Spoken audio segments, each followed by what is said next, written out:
Agora, vamos entrar um pouquinho no mundo da biotecnologia, as inovações científicas.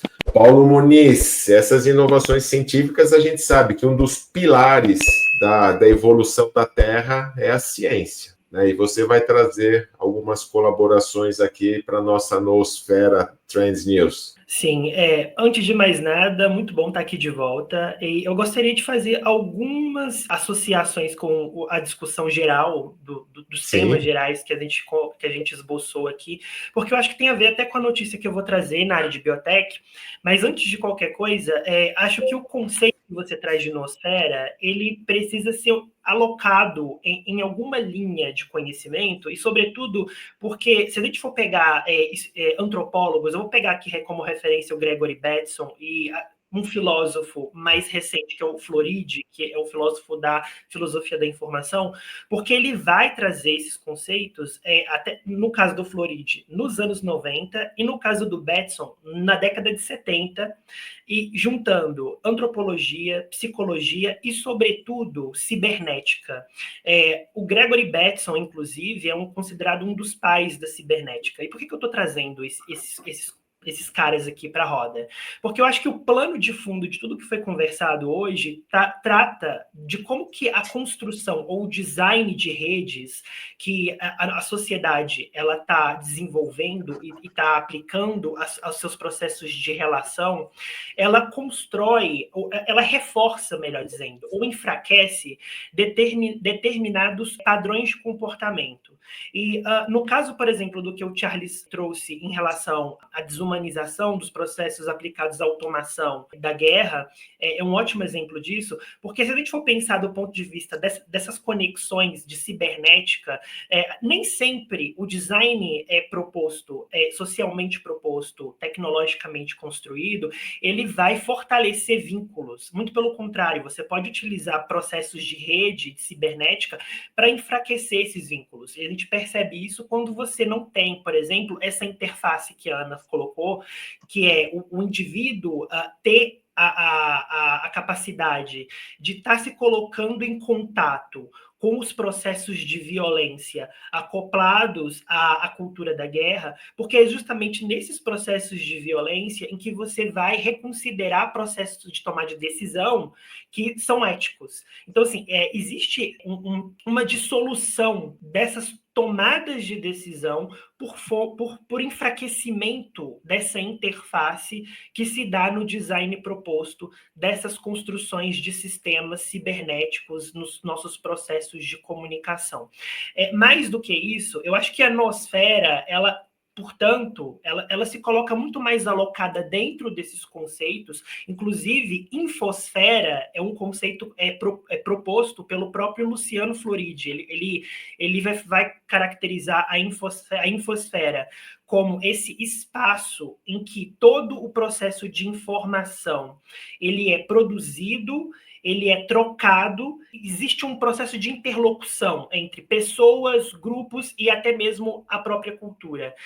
Eu não acho, essencialmente, que o conceito de nosfera, portanto, ele foge ou apresenta algo muito novo do que esses dois teóricos eles já vinham propondo há décadas atrás. Acho bem-vindo, porque o próprio exercício de tentar decodificar e decupar as novas tecnologias, né? O que elas apresentam em termos de desafios, de disrupção em relação ao comportamento, ao tecido social, sempre é muito bem-vindo. Mas eu gostaria, então, de deixar como recomendação esses dois teóricos, para a galera que se interessou em nosfera.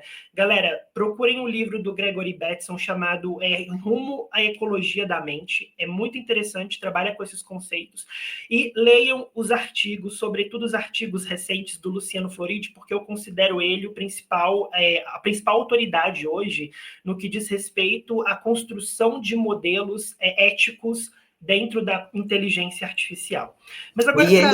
Só um parênteses, ele é diretor do Centro de Ética para AI da Universidade de Yale, tá? Então, assim, ele saiu direto da Itália para assumir essa posição em Yale. Sim, e ele criou um ramo da filosofia que é uma área de conhecimento que tem mais de 2.600 anos. É muito difícil você criar qualquer coisa essencialmente nova dentro de uma área de conhecimento tão antiga. Mas agora trazendo a notícia biotech, eu acho que aí, com o exercício, com o desafio de tentar integrar tudo isso que vocês falaram, eu percebi que a minha notícia, ela também trata de redes, tá? Mas ela trata de redes biológicas, ela trata de sistemas biológicos, que são redes mais internas, mas que se expressam dentro de layers, dentro de camadas mais externas do comportamento, da cultura também. O que acontece? O centro de expressão da regulação gênica, o centro de regulação genômica, para ser mais preciso, que é um centro relativamente recente da Bolonha, na Catalunha, se eu não me engano, eles fizeram um estudo muito interessante, caracterizando processos que até então são considerados a gênese da regulação da expressão e da identidade das células. Bom, todos nós viemos de uma célula única, né, que é a célula embrionária. Essa célula embrionária é uma célula tronco, e ela vai se diferenciando e se especializando ao longo do processo de desenvolvimento, não só durante o seu estágio embrionário, os seus estágios fetais, mas ao longo de todo o processo da vida. Entretanto, os cientistas, eles não conseguiam compreender como que os processos químicos, fisiológicos, eles impactavam essa regulação, esse refino desse sistema que vai gerar toda a divergência, a diferença das identidades das células. Então, a gente tem diversos tipos de células, elas são muito especializadas, outras nem tanto, mas o próprio processo de diferenciação é fundamental para a consolidação de um organismo. E o que eles fizeram, então? Eles usaram uma inteligência artificial para entender como que essas moléculas chamadas acentuadores ou enhancers, elas estão relacionadas com a regulação da identidade de todas as células. Então, o que são esses acentuadores? Eles são sequências genéticas específicas que vai aumentar ou diminuir a probabilidade de um gene ser expresso.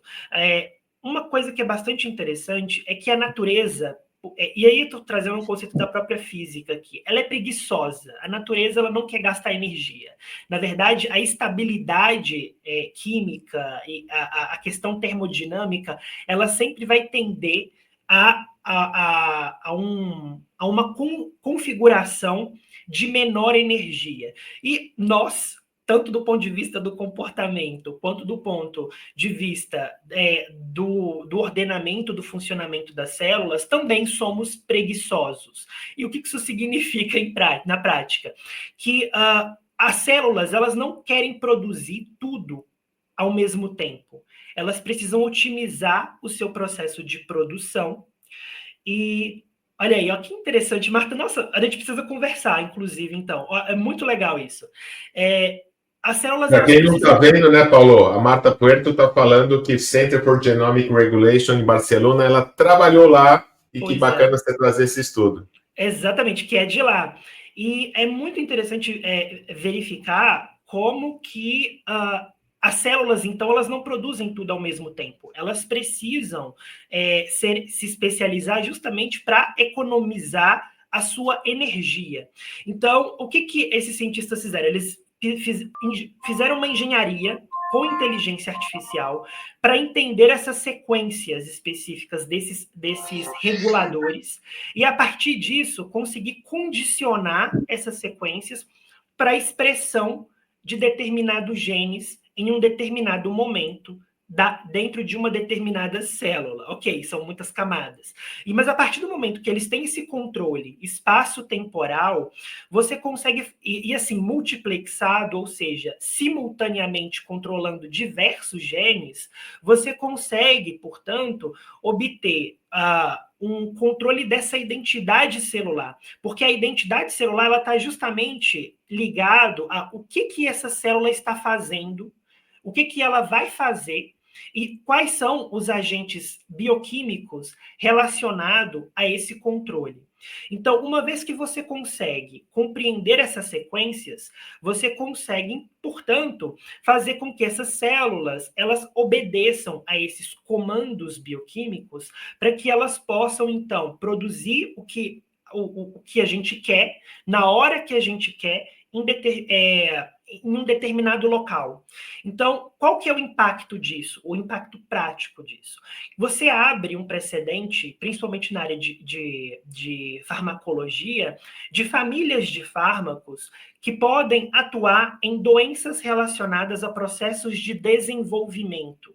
E a gente sabe que, quando a gente está falando de processo de desenvolvimento, o processo embrionário ele é crítico, porque existem muitos genes que têm janelas específicas de atuação que vão determinar se determinadas áreas de funcionamento de órgãos, por exemplo, o sistema nervoso central, eles vão atuar da maneira como eles devem atuar, se eles vão ser sistemas, entre aspas, saudáveis. Então, é uma abordagem muito interessante, eu nunca tinha visto isso ser caracterizado dessa forma tão completa, é uma caracterização muito completa, é uma caracterização refinada no sentido de utilizar ciências de dados aplicada à inteligência artificial para conseguir entender aspectos gerais da regulação desses processos, que são processos muito complexos. Assim, se a gente fosse